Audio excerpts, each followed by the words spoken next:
By 2010, David Russell Williams had reached the highest levels of the Canadian military. As the wing commander of CFB Trenton, he was responsible for the nation's largest and most active Air Force base. His reputation was pristine. Williams was a pilot trusted with the transport of the Prime Minister and was selected on multiple occasions to fly Queen Elizabeth II during her visits to Canada.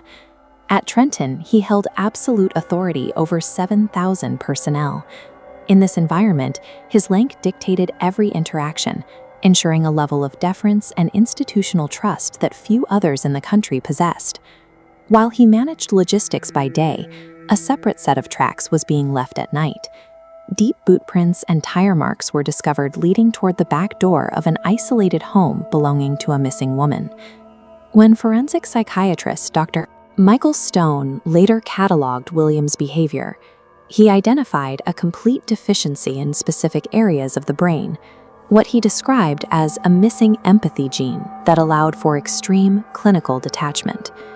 This creates a difficult paradox: how a man entrusted with the highest levels of military security could exist within that system while carrying out an escalating series of violent crimes. Between 2007 and 2009, Williams focused his attention on the quiet communities of Tweed and Orleans, beginning with a series of covert burglaries. He broke into dozens of homes to steal intimate garments, often taking photographs of himself wearing the items. He kept meticulous logs of these entries, using his analytical training to avoid any behavior that might alert the police. The behavior turned lethal in late 2009. Williams targeted Corporal Marie-France Como, a subordinate at his own base. He broke into her home, restrained her, and ultimately took her life. In the days following the murder, Williams used his position to monitor the progress of the investigation. He then fulfilled his official duty as her commander by drafting a formal letter of condolence to her family.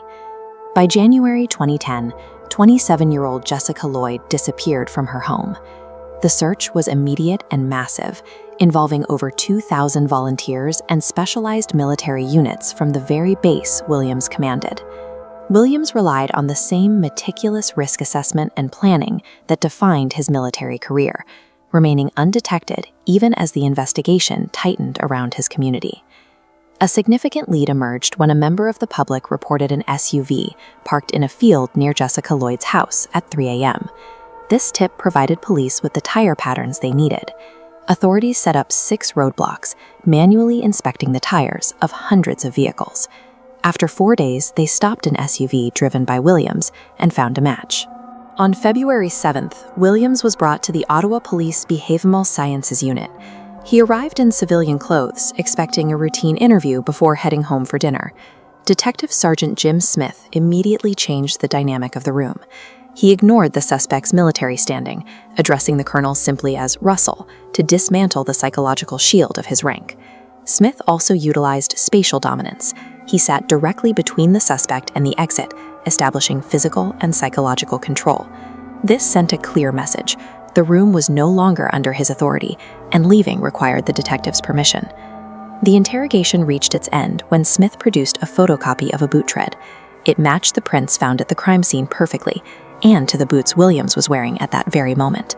With his facade gone and his authority fully stripped away, Williams began a 10-hour confession, detailing 2 murders and dozens of other crimes. In the Quinte Detention Center, the man who once commanded thousands was now entirely powerless. He struggled with this sudden loss of status, eventually engaging in acts of self-harm in an attempt to manipulate the prison staff. This desperation led to a strange attempt at communication, a suicide note written entirely in mustard on the wall of his cell. Even as he faced life in prison, he attempted to protect his assets, trying to transfer his share of a $700,000 property to his wife to ensure it could not be seized for victim restitution. The Canadian military viewed his crimes as the ultimate betrayal of the uniform. They responded with a process of institutional erasure. His uniforms were burned, and his military medals were fed into a grinder, reduced to metallic dust, to symbolize the total destruction of his standing. The legacy of David Russell Williams serves as a reminder that the most dangerous threats do not always originate from the fringes of society. Often, they are found exactly where the public is taught to place its greatest trust.